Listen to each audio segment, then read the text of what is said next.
All right, welcome to part 3 of this video series, installing a SQL Server failover clustered instance, SQL Server 2022 edition. Quick recap. In part 1, we've walked through the process of building a Windows Server 2022 failover cluster, running the failover cluster validation wizard, adding resources, renaming cluster resources, granting Active Directory permissions, renaming them according to best practice, and a simple connectivity test. And then part 2, we've gone through the process of installing a SQL Server failover clustered instance and then adding a node to an existing instance. Part 3, this video is all about installing service packs and updates. I kind of kept it generic because this is more than just installing SQL Server updates. And this is kind of contrary to how most people do it. You know how it is, where people would download the update from the vendor, whether it's Microsoft or a third-party vendor, download, install, click next, next, next, next, next, and finish, and cross their fingers that everything goes out well. No, there is a proper way of doing it, especially when you are working in a large team where you have segregation of duties, like the server team is taking care of the server operating system, the hardware team is taking care of the underlying hardware. Even when you're dealing with network equipment, right? The DBA taking care of SQL Server updates, VM team taking care of the underlying VM infrastructure. There is a proper way of doing it beyond just downloading the update and then installing it and click, click, click, click, next for the entire thing, right? And again, the complexity of this is something that a lot of people don't even think about, right? It's good if you know how the proper process is supposed to go, but then when different teams are doing different things, then it becomes a nightmare. I've seen so many cases of installing a simple patch, right? It's a simple installation of a patch where it went haywire and then the infrastructure is down for like hours. Ironic, because the goal of having a failover clustered instance or a Windows Server failover cluster is high availability. Then all of a sudden you're down for hours, right? It defeats the purpose. That's why I want to focus on the proper way of doing it before actually doing it, and making sure that your entire team is doing exactly how the process is supposed to be, right? So when I say installing service packs and updates, I mean it's more than just SQL Server, right? Because again, it's a fact of life. You will be installing updates. For those of you who have been in tech for quite a while, you've done this for years, right? New version of something, new edition of something. Next thing you know, the vendor releases a critical update. It could be a bug. Again, there's no such thing as a perfect software or perfect hardware or perfect anything. There will always be some issues and bugs, although some people call them features. There will always be innovations, enhancements, and so you will be installing these updates. Again, if it's just you, the DBA, taking care of SQL Server, good, right? But no, your server team will be installing, I don't know, HBA firmware updates. Your sysadmins might be installing other third-party hardware modules connected to the server.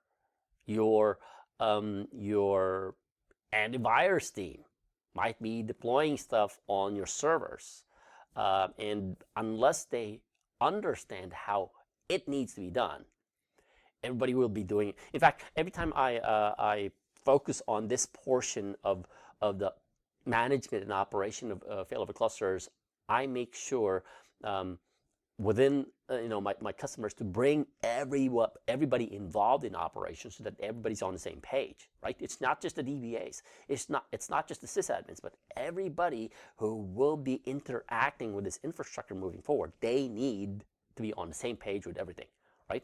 So that being said, I kind of have a rule of thumb whenever I'm installing an update, hardware, firmware update, anything on a failover cluster, and that is to always start with the inactive or the standby node, right? Always start with the inactive or standby node. And easier said than done, especially if you have a multi-node cluster, more than 2 nodes, and multi-instance implementation, right? And again, that's one of the reasons why I want to make sure that we set the expectations right, and also set the expectations on how to properly do it. But again, rule of thumb is to always start with the inactive or the standby node.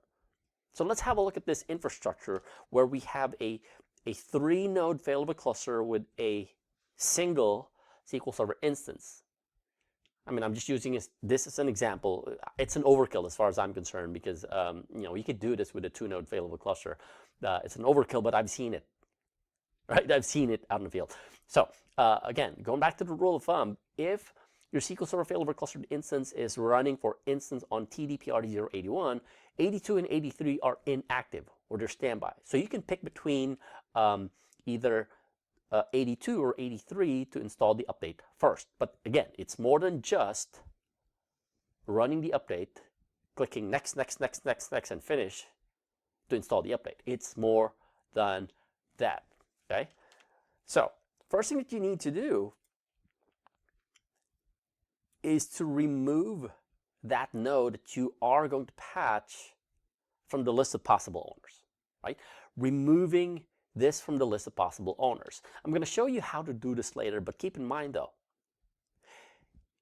if you're just a DBA and you don't have permissions on the operating system level, meaning on the failover cluster level, you can't do this. It has to be the Windows sysadmin who has administrator privileges on a failover cluster that needs to do this. Okay. And again, I'm focusing more on the failover cluster instance here, because with availability groups it's completely different. But the idea is to remove the node that you are about to patch from the list of possible owners. Now here's the thing, here's the misconception even. Sysadmins, hardware admins, when they're installing something, okay, when they're installing something, a firmware or driver update, they just go ahead and install it without thinking, oh, should I do this on an active or an inactive node? No, they just go ahead and do it. Again, make sure that everybody's on the same page. Number one, pick the node that is currently inactive or in standby. Number two, remove that node from the list of possible owners. And they do need the permissions to do that. I mean, the cluster permissions. Going back to part one, where it's the guy who has both the Windows sysadmin privileges to install the failover cluster, and part two, where the person doing the installation is added as a sysadmin, right? In some cases, you may not have both.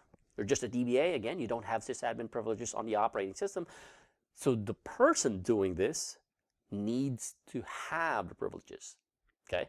If you're a DBA and you're installing a cumulative update, well, you gotta, again, coordinate with the Windows sysadmin so that they will be the one to do this, okay? So remove the node from the list of possible owners, and then you start installing the service pack cumulative update.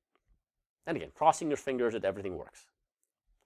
Once that's done, you add that node back to the list of possible owners. Pretty straightforward, right? And then you do the exact same thing for the other standby node, in this case TDP-RD082. Remove this node from the list of possible owners, install the service pack or cumulative update or firmware or driver or security update or anything, reboot if necessary, and then add it back to the list of possible owners. Pretty different from what most people do.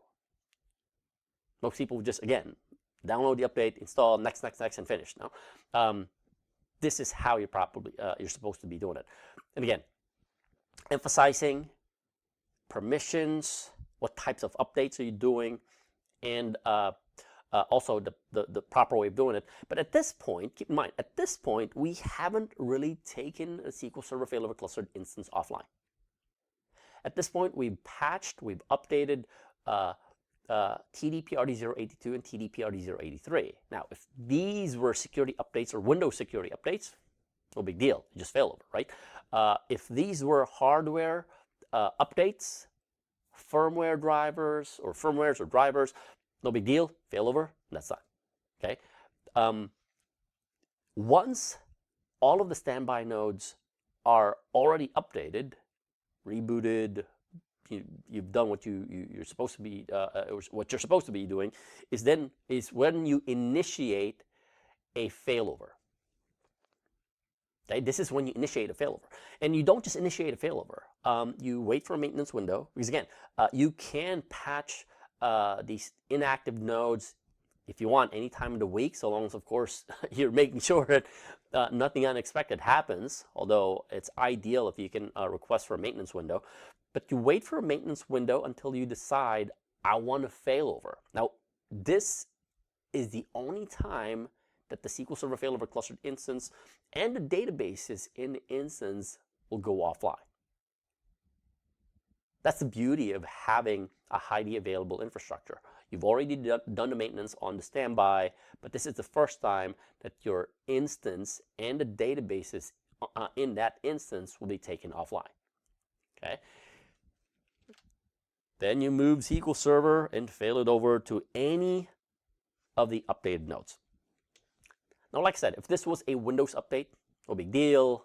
Hardware update, firmware update, no big deal. But if this is a SQL Server update, if, for instance, maybe you are moving from a lower version to a higher version, or it's a major update, this is no ordinary failover, right? A failover in a SQL Server failover clustered instance is kind of like crash recovery. So you're stopping SQL Server and then restarting SQL Server, and then crash recovery occurs. This would take longer than your usual failover, because now your entire SQL Server instance will go through the upgrade process. So this is going to take a little bit longer than your typical failover. If your failover usually lasts between 30 seconds to 1 minute, this might take longer because now your system databases are going to get updated, your user databases, and of course version numbers will be updated as well. So this will take a little bit longer. Okay? And that's also one of the reasons why you need to have some sort of a baseline of how long it takes to fail over, so that you kind of have a realistic expectation of how long this usually takes. And of course, testing. Don't just roll it out in production without testing it in your test environment. Okay? This is the first time that your SQL Server instance and your databases will be offline. And it will take, again, longer than your typical failover. Once that's done, same process. You remove the node from the list of possible owners, install service pack, cumulative update, hot fixes, what have you, reboot, and then add it back to the list of possible owners. At this point, all nodes have been updated. Now, it's totally up to you whether you want to keep your existing node as the active or the primary instance. Depends on what people call it.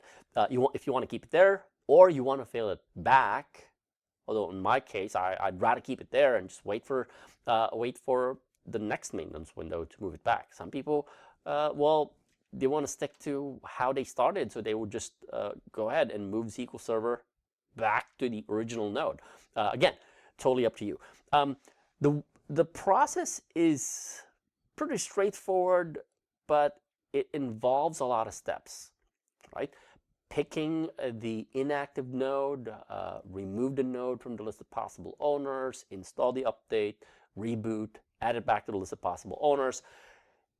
What complicates this entire process is the people and the process, because, you know, this is a single instance cluster running on a 3-node failover cluster. No big deal, right?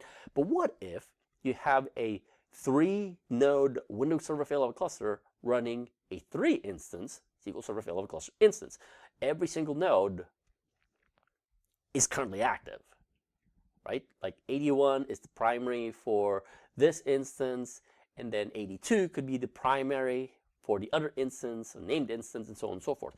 The coordination between the business owners, getting approval, maintenance window schedules, and sometimes you know how it is in large organizations, people don't necessarily want to cooperate. Oh, this business unit wants this day to be the maintenance window, and the other business unit wants this day to be, and then next thing you know, didn't I say the more challenging part is the people in the process? And then you start to juggle to make sure that you meet everybody's expectation as far as keeping everything updated. I've seen cases where a 6-node failover cluster with a 5 instance SQL Server failover cluster instance, one instance was kept at the RTM level for years because they couldn't agree on the proper maintenance window and the approvals and all of these things, right? So that is more challenging and requires more of a setting the right expectations for the business owners of who owns the databases and whatnot, right? Again, just giving you that high-level overview of what needs to be done when it comes to patching and installing updates and security hotfix, whatever. Anything, by the way, anything that has to do with installing updates on your failover cluster. Excuse me. Let me jump into my demo environment here, and this is kind of like a way to look at my failover cluster. I'll be going back to my 2-node failover cluster. So my existing SQL Server failover cluster instance is running on RTM version of SQL Server 2022. Now, for this example, I'm only going to be installing Windows patches, right? I won't be installing SQL Server rather. I won't be installing Windows patches. I won't be installing third-party updates. It's only SQL Server. You can go ahead and install Windows, but the process is the same. It's just the way that the different teams will be installing the patches. In my case, the account that I'm using right now has both permissions. This account right here. This account has both permissions on the Windows Server operating system. I am a member of the local administrators group, as well as a sysadmin of the SQL Server instance.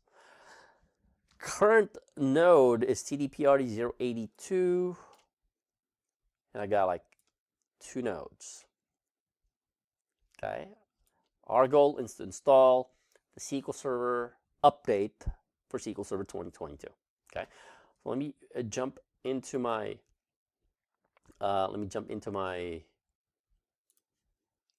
inactive node. Okay, so this is my inactive node. If you look at the owner node, TDPRD082 is the current owner.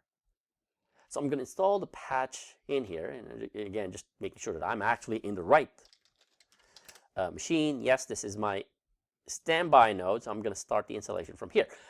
But the first thing we need to do is we need to remove this node from the list of possible owners. Okay, and this is going to be let's just say a multi-step process, because for one, you have all of these resources. I got my SQL Server network name, my virtual IP address, 3 disks, my SQL Server service, SQL Server agent, and my SQL Server CIP service. The way you remove this node from the list of possible owners is to remove the node from all of these resources. Let's start with SQL Server service. Double click on this. Under Advanced Policies, there is a section called Possible Owners. Right now, both nodes are in the list of possible owners. The way you remove the node from the list of possible owners is to uncheck this. Apply. Apply. Okay. We'll do the same thing with the SQL Server agent, advanced policies, uncheck the inactive node, apply. Okay. Advanced policies, uncheck, apply. Okay. Now, not a big fan of this because number one, there's just way too many. And imagine if you have like 8 shared disks for one SQL Server failover clustered instance, you would have to do this on all of them, right? Right-click, properties, advanced policies, check. And we're humans. We'll make mistakes. You don't want to make the mistake of unchecking the active instead of the inactive node, right? And that's why I use PowerShell for this task. Now, you might be thinking, why do I need to do this? In a 2-node Windows Server failover cluster with a single instance, you don't have to, but this is kind of like building a habit, especially for large deployments like 3 nodes and higher. The reason why you're doing this is because you don't want the failover cluster to move the SQL Server failover clustered instance to this node. Nobody's 100% sure that nothing's going to happen, right? I can't predict the future.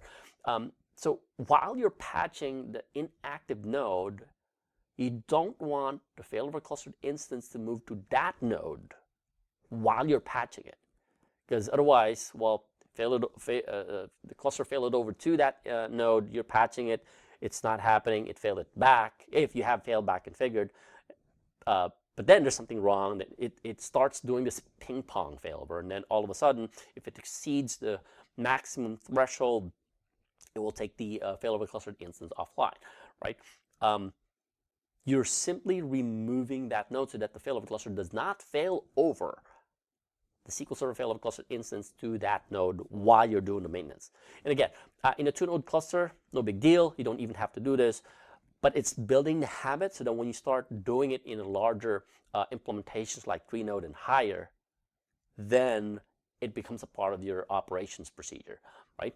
You don't want a failover clustered instance to move the cluster, the instance onto this node while you're performing maintenance. That's the reason behind this. So, like I said, a lot of work needs to be done. Okay, I'll show you how it's done using PowerShell later. Advanced policies, remove 81, apply, OK. Advanced policies, remove 81, apply, OK. So far, so good. The disks.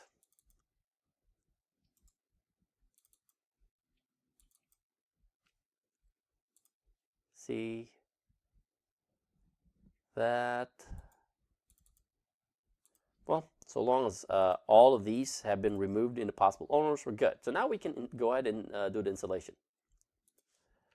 I've downloaded the latest patch, or the latest cumulative update for SQL Server 2022. And just go ahead with the installation, right? And like I said, it's one of those things where people are just used to doing this. We're downloading and installing next without doing the prep work of removing the node from the possible owners list prior to running the installation. Okay. So just waiting until this is done. Let me show you how, while I'm waiting for that, let me show you how, I don't know, just run it right now. Run, or later, maybe. I'll show you the PowerShell script that I use to do that so that I don't manually right-click and remove the node from the list of possible owners.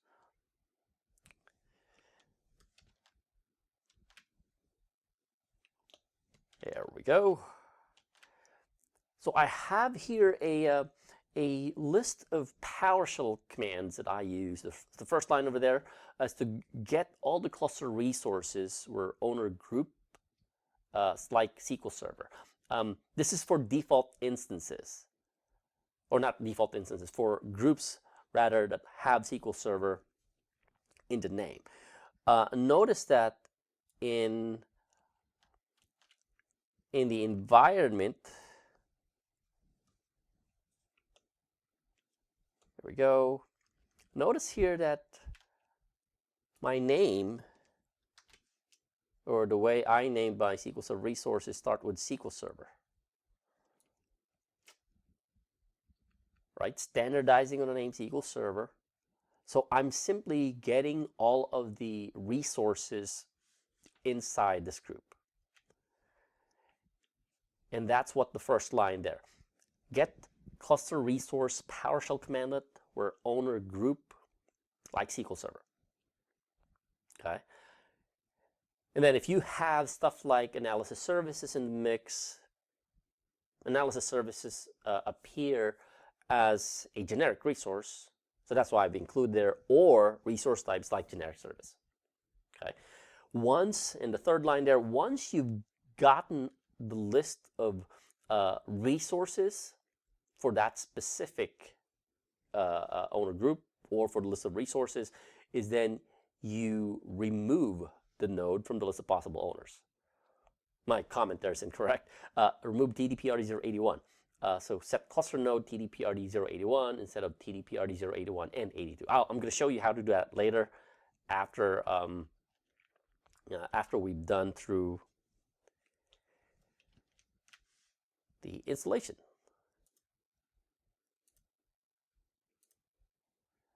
Go EULA, and of course, if you've installed any updates in the past, this is pretty straightforward.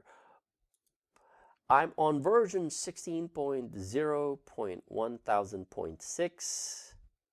Check that, which installs the updates on all of these. Next. And next. And it tells you upgrade status not installed. We can go ahead and do the upgrade, right? So let's use PowerShell to explore what that means.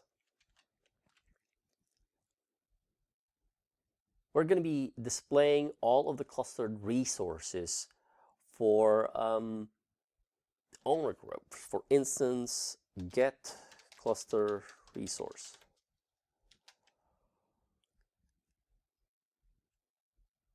Hopefully my tab autocomplete works. Get cluster resource. Get cluster resource will display all of the cluster resources inside. Oh, I don't have. Ooh, okay. Why don't I open an administrative PowerShell window?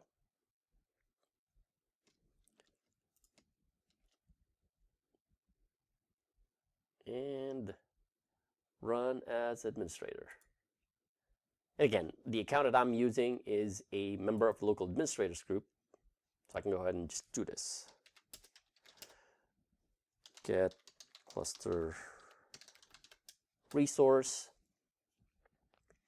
This will display all of the cluster resources available in my Failover cluster. And if you look at this, I got my cluster IP addresses. Then of course, there are two types of cluster group. I've got my cluster group and the SQL Server. Oops, SQL Server Failover clustered instance group. Let me do that side by side with the Failover cluster.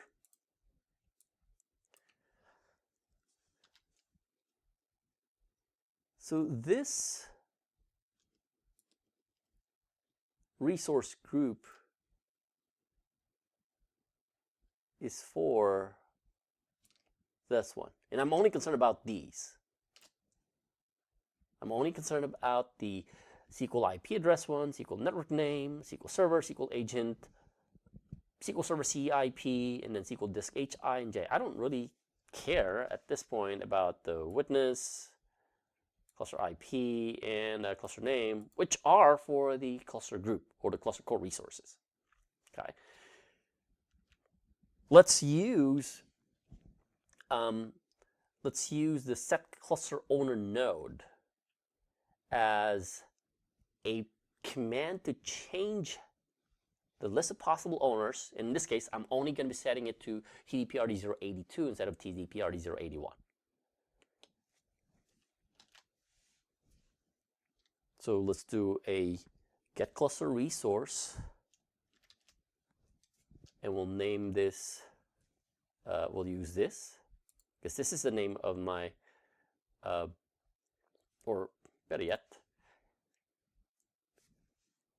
instead of doing it one at a time, let's do a get cluster group. Get cluster group.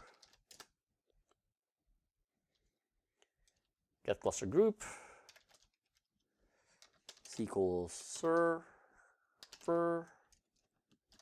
And then TDPRD SQL FCI 087. And then we'll display all the resources. Okay. What you are seeing here is specifically for the SQL Server Failover clustered instances role. Nothing in here is about the cluster core resources. If you want to do it in one shot, this is the PowerShell command for it. It's the one that I'm trying to type actually. Get cluster group, and then the name of the group. Get cluster resource, pipe the results of that to get cluster resource, and then pipe that to set cluster owner node. So let's do that. Set cluster owner node TDPRD082. In this case, I only want all of those resources to be owned by TDPRD082 while I am running the patch. Okay. Now it seems that this is done. Okay. This is done. So I've shown you two things here. Oops. There we go. I've shown you two things here. One is how to use PowerShell to assign or remove the node from the list of possible owners. Although this one's a little bit confusing because, wait, I thought you said remove, but you're setting the node. Because I'm only setting the owner node to be this, it's basically removing the other one. Okay.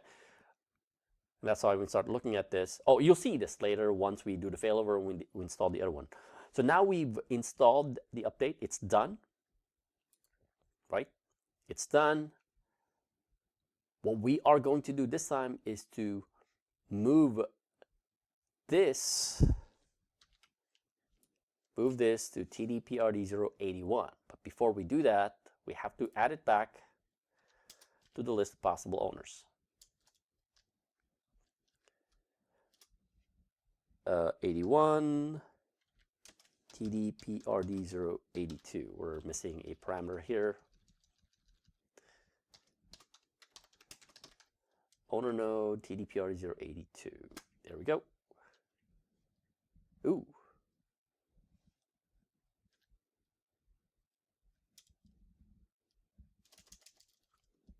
Yeah, you don't type in demos, but hey, where's the fun in not having issues? TDPRD081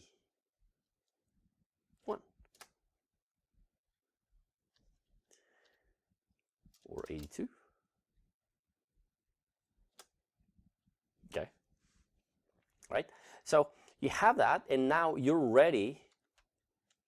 You're ready to install the patch onto TDPRD082, but you have to fail over the instance first to this node before you can even do the patch. Let's double check.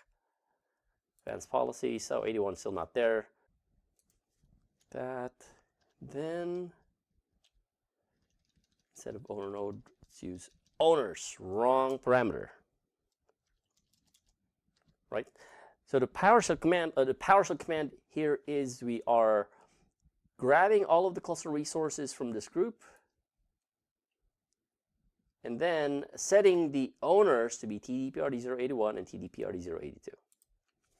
Okay. Done. And then we go back and validate whether that's done. Advanced policies. Both are now possible owners. Okay. Now, before we fail over to TDP-RD082, or rather, before we install the patch onto TDP-RD082, we have to fail over this instance or this group to TDP-RD081. So why don't we do that? You can either use this, the move option over here, or you can right click and then move. Move and then select node. TDP-RD081 is already updated. Then, before I hit OK, let's get back to our SQL Server Management Studio. The current owner is TDP-RD081, right? And we're running 16.0.1000.6. The minute that I fail over to TDP-RD081, we will now have an updated SQL Server instance and a new current owner. Let's move that. Back here and failover. Notice how all of the different resources are now being failed over, taken offline, and taken back online. My virtual network name is waiting, right? My virtual IP address is now online. All of the disks are online. Now, SQL Server is taking quite a while to come online because, again, this is not an ordinary installation of an update. This is a version of a SQL Server being updated, maybe depending on what version you're installing. So it took quite a while compared to the last time that we did a failover test. Let's get back to SQL Server Management Studio. Oops. Let's get back to SQL Server Management Studio and rerun this. There we go. Now SQL Server is running CU12. The new owner of the node is TDP-RD081. We just updated our SQL Server 2022 failover clustered instance and performed the failover, right? But we're not done yet, okay? We've taken the SQL Server failover clustered instance offline, right? Oops, that was your outage. You've had the time to remove the node from the list of possible owners, add it back before you fail over, because you can't fail over to the patched node or the updated node until you add it back to the list of possible owners. So again, quick summary there. We chose TDP-RD081 as the first node that we need to update, although it's the only one, right? We only have two. Standby node, removed it from the list of possible owners for all of the resources, installed the update. We didn't have to reboot, which is a good thing. Added it back to the list of possible owners, and then failed the failover cluster instance over to that, because you won't be able to fail it over until you add it back to the list of possible owners. Then we go to the next time, or rather the next node, where you are going to do the exact same thing. Remove it from the list of possible owners, okay? Install the update, reboot if necessary, and then add it back to the list of possible owners. And that's one reason why I like using PowerShell for this, because again, it makes it a lot easier than right-click, advanced properties, advanced policies, check, apply, okay, and do it for all of them, right? So again, this is the PowerShell command that I use. I'm missing a dash owner property there on the set cluster owner node. But generally, this is how I would do it instead of manually doing everything for every resource. Okay, so why don't we jump back into the demo environment. Now I can do everything from the inactive node. So I'm currently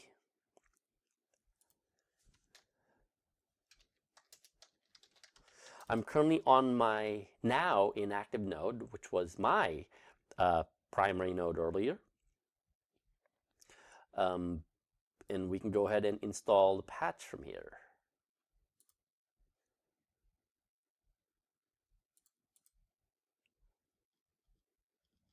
Now, before I do that, I want to make sure that I want to make sure that I am getting my PowerShell script ready, or better yet, since I already have the script on the other one, might as well use it.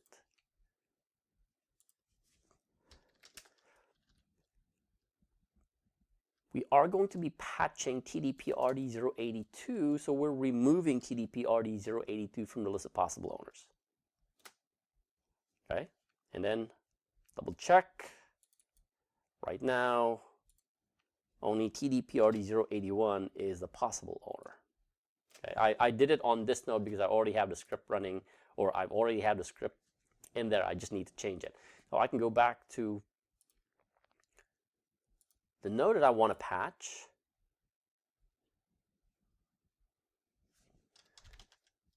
and then run the patch.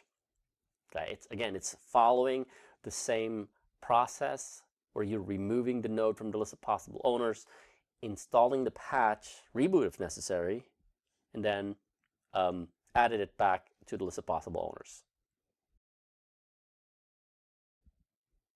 And the usual. Accept the EULA, click next, same thing, next, and update. And again, pretty straightforward. Install the patch. What's really important there is the process, right? Making sure that the process is standard across the board, making sure that every team member, whether they're on a different team, like for instance, again, you still need to do this if you are going to install an update to an HBA card driver or a firmware. SQL Server will still be affected because if they need to fail over, SQL Server will be taken offline. So everybody on the team, the hardware team, the Windows team, the database team, anybody who will have their hands on this infrastructure, they need to understand how the process works. It's a little bit tricky though, especially like I said, when you're just a DBA, you don't have sysadmin privileges, then you cannot remove the node from the list of possible owners. You can ask your sysadmins, hey, either give me access as a cluster administrator, or give me a PowerShell script that I can run, permissions and all, so that I can remove the node from the list of possible owners. Again, the complexity kicks in when you have permissions, policies, segregation of duties involved, and again, different teams. Now, of course, if you're the only person doing this and you have sysadmin privileges and local administrator privileges, it's pretty straightforward. You can do it. It's just having the proper process on how to do it instead of just running the update and clicking next. Right? So why don't we just wait until this thing is over, and then we'll wrap up this entire thing.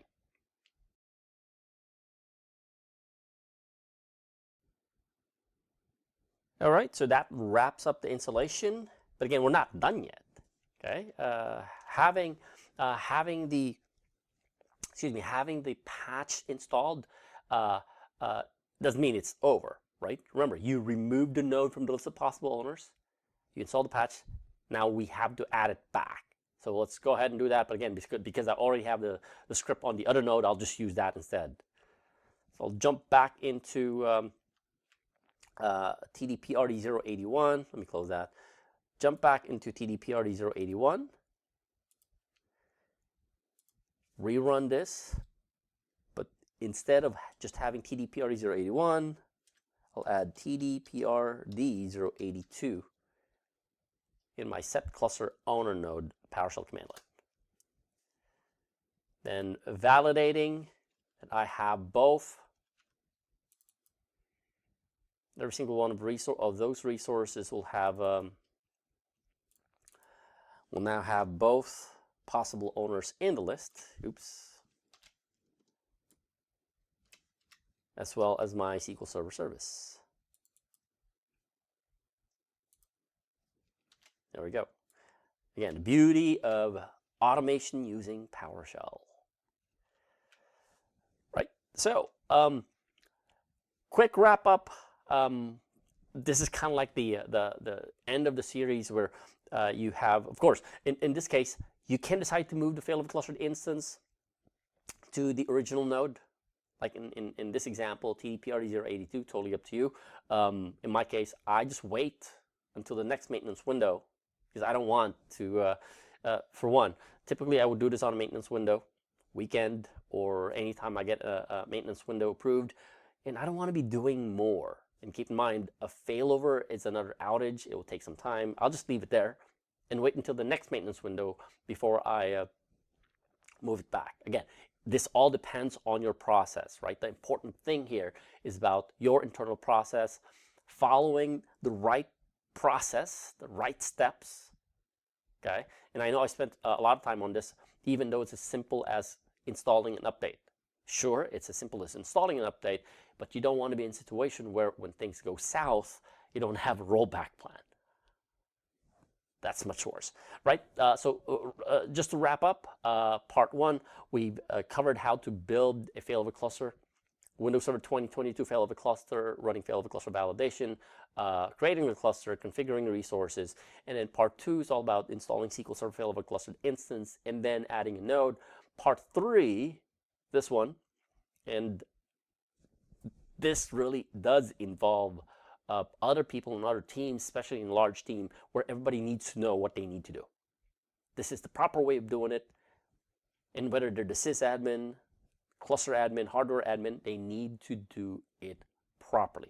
Even though they're not installing SQL Server updates, right? Even though I'm the Windows admin and I'm only installing security patches for Windows, they still need to do this process, okay? Go talk to your sysadmins, go talk to your Windows admins, anybody who's taking care of the operating system, hardware, get them to watch this video so that everybody's on the same page, and make sure that your change management process follows again, everybody on the team follows this process, right? Go back and watch all of the videos in the series, follow along, build your own environment. Do it as often as you can, because this is how you reinforce what you learned. And mastery really is all about repetition. Repeat, do it, and of course, planning is also important. That's why I spent a little bit of time in part one talking about the cluster preparation checklist. In part three, about the proper way of doing the installation of the updates and service packs and cumulative updates, because again, there is a reason, and I keep highlighting this, there is a reason why you built a failover cluster. High availability, resiliency. It becomes challenging even more when the databases or the failover clustered instance is already in production. Okay, if you're simply building a new one and you're installing update, no big deal, right? But if it's already in production, you gotta have the right process in place to make sure that you're not causing more outages. All right. I did promise a bonus, right? So you've gone through the process of building the failover cluster, installing SQL Server failover clustered instance, adding a node, and then installing the updates. If you go through that process, I mean the SQL Server process in and of itself, you kind of see repeated work. Like for instance, you're installing the SQL Server failover clustered instance, adding a node, and then installing the updates, and then installing the updates on the other node, right? Plus the additional workload of removing a node from the possible owners list, installing the patch, rebooting, adding it back to the possible owners list, failing over, and then going back to the standby, removing it from the possible owners list, installing the patch, adding it back, and so on and so forth. There's a lot of work involved in that. I'm always looking for ways on how to streamline my process and minimize the amount of work. I mean, what's the point of doing repeated work if I can do it in one shot? The goal is to install SQL Server with the latest patch, cumulative update, what have you. Now, this is only applicable if you're doing it the first time, meaning you're installing SQL Server Failover clustered instance for the first time. If you already have one in production, well, this is not going to help because you still have to manually install the patches, the security updates, right? And this is what is commonly referred to as slipstreaming updates during installation, right? Besides, you're going to do the installation anyway, so why not just include everything in one shot? Okay, makes it a lot easier for me. Again, it streamlines the process. I don't have to do a lot of work so long as I can do this in a process. So how do you slipstream updates during the installation? The first thing that you need to do, well, of course, you have to make sure that you already have the updates in place. The way I do it is I would download the updates, cumulative updates, the latest one, store it in a file share that all of my nodes can access and use that. Now, I do this for both standalone instances and failover clustered instances because, again, it makes my job a lot easier. Install it, one shot, and done. Okay? So, this is the command that you can use to install a SQL Server Failover clustered instance with the updates alongside it. Okay? Unlike when we were installing SQL Server Failover clustered instance where you double click on the setup.exe and up comes the installation center, this one relies on the command line. I mean, let me show that line real quick. Setup.exe and then action /action parameter is equal to install failover cluster, which means we're telling the installer that you are installing a failover clustered instance. But what's key here is the inclusion of running an update or installing an update alongside with the installation. This is very helpful when you don't have your servers connected to the internet for them to download updates from Microsoft Download Center, which in my example, I didn't have my servers connected to the internet. So again, I will download the updates, put it on a file share, and then use the file share as a location for all of the updates. In fact, what I do is I dump everything in there, whether it's 2016, 2017, 19, 20, 22, put it in there and let the installation sort it out. Okay, so /update enabled equal to true, and then I will point it to an update source that contains my updates. Why don't we jump right into our environment real quick to see how this thing works. And because I'd rather not type in demos, this is the exact command. Keep in mind, I'm on, this is a brand new cluster, by the way. I'm using a brand new cluster to demonstrate how this thing works. Right, so I'm on TDP-RD081. This is a brand new cluster. Windows Failover cluster is already up and running, and all I'm doing here is installing SQL Server Failover clustered instance using this. Now, in my case, I'm logged into the server that I want to use for my failover clustered instance primary node. Okay. And I got my setup.exe, which is my SQL Server installation media, and using that command line that I showed on the slide, action equal to install failover cluster. We're installing a SQL Server failover clustered instance. Update enabled equal to true, which means I want the installation media to turn on installing SQL Server updates alongside with the installation process, and I want it to look at the update source equal to the file share. And this is where I install my file share. Now, you can have this fully automated in my case, I just wanted to point out the difference between installing SQL Server Failover Clustered Instance using the installation process where you're just double-clicking setup.exe, and then if your servers don't have access to the internet, then you're basically not going to be able to use those updates available online. So in this case, I'm forcing the installation media to enable updates. Plus, I wanted to look into the file share and search for whatever version of SQL Server and the updates, because this is available since SQL Server 2012, if I'm not mistaken. Okay. So let's get into this. I'll use the evaluation copy, accept the EULA.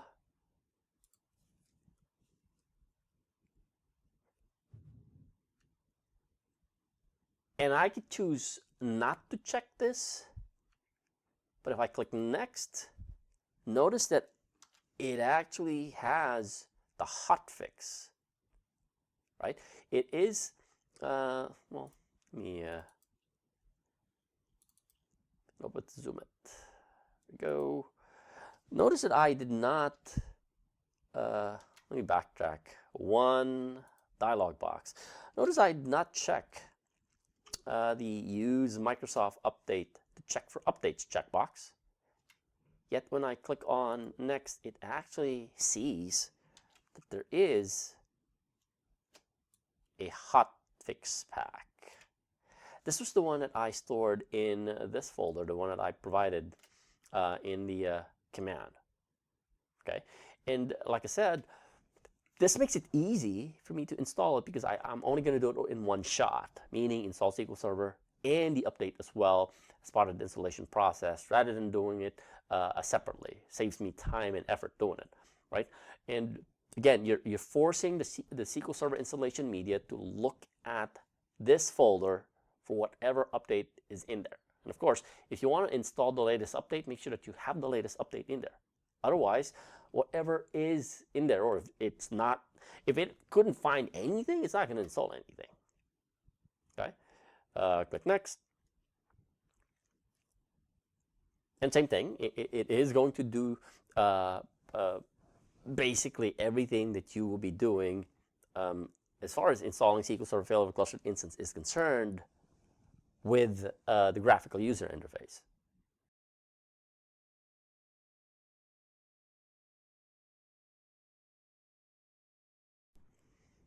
Right, we go through the same process.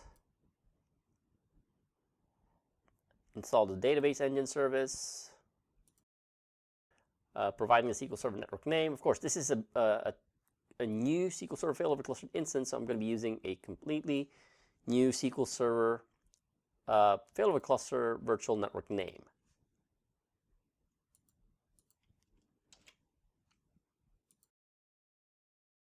Similarly, I will rename my SQL Server cluster resource group to include my SQL Server instance name.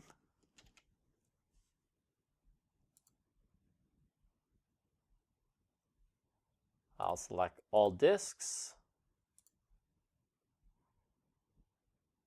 I'll use new IP address.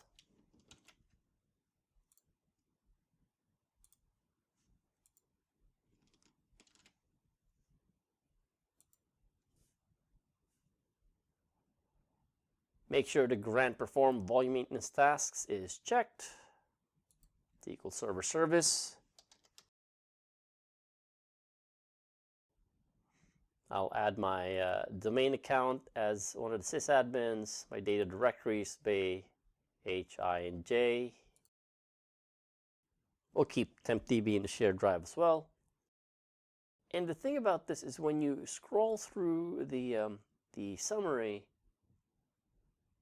you start to see that it now has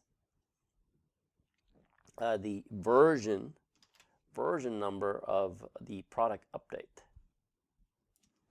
See this update version? Instead of using the RTM version of SQL Server 2022, you now have the update version in here that will be installed. And it also tells you I have update enabled set to true, and this is where the update will be pulled and installed as part of the installation process. So why don't we go ahead and install, and at the end of this we will check the version of SQL Server that got installed together with the cumulative update.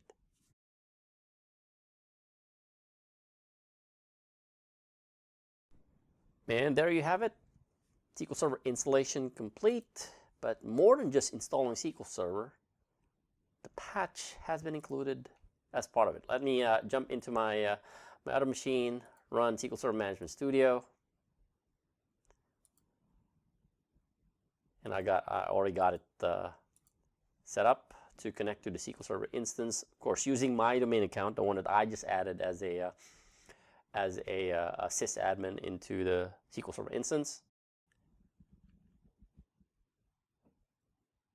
So let's run a new query and just look at what we have. Here we have my patch level is now at SQL 2022 with CU12, right? And despite the fact that I only have one instance or one node at the moment, right? I only have one node at the moment. I already have my patch installed. And like I said, this is something that I've incorporated in my operations process. Whenever I'm installing a new SQL Server failover clustered instance, I throw in the patch as well, whether it's a cumulative update if you're still on SQL Server 2016, or rather service pack, rather if you're still on SQL Server 2016, or cumulative update for anything else. Just throw it in there, right? Saves you a lot of time as part of the installation process. Why don't we jump back into the other machine that we can add to our failover cluster instance. And for this example, I will be using the exact same setup.exe command, except in this case, the action will be equal to add node. We're adding a new node to an existing SQL Server failover clustered instance. Update enabled equal to true, and update source still the same as with the previous installation. Let me jump back right in. And again, another thing to keep in mind is we are running this using the administrator command prompt. Okay, and of course, I want to make sure that I'm on my D drive. Yep, there's my setup.exe.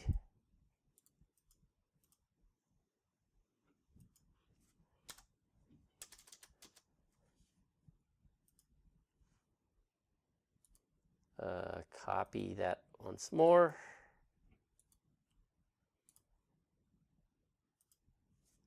There you go. Right. The process is the same. Again, the only thing really worth emphasizing here is the fact that you're saving time during the installation process. You're installing SQL Server, you're adding a node, while at the same time adding in the update with the SQL Server update as well. Of course, with Windows updates or any other type of update, this does not apply. It only applies to SQL Server and the updates as well, right? Same thing, I'll be using the evaluation edition, accepting the EULA.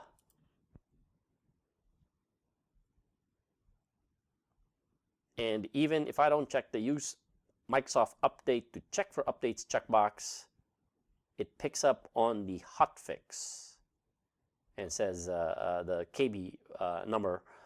It also points to the folder, the shared folder that I have my update on. It's exactly the same dialog box when we were installing the SQL Server failover clustered instance. Same rule check for the failover cluster. We're simply adding a new node to an existing failover clustered instance. This one already has my existing node. Click next on this. perform volume maintenance task. Again, friendly reminder, make sure that you are aware of the SQL Server database engine and the SQL Server agent service accounts. In my case, I don't really care because I'm using the same service account for both. And install. Again, highlighting the fact that in the product update section, it tells you that update enabled equal to true, update source points to the shared folder, or even if it's a local folder, although I like using the shared folder to standardize on my installation, then the update version, and then click install.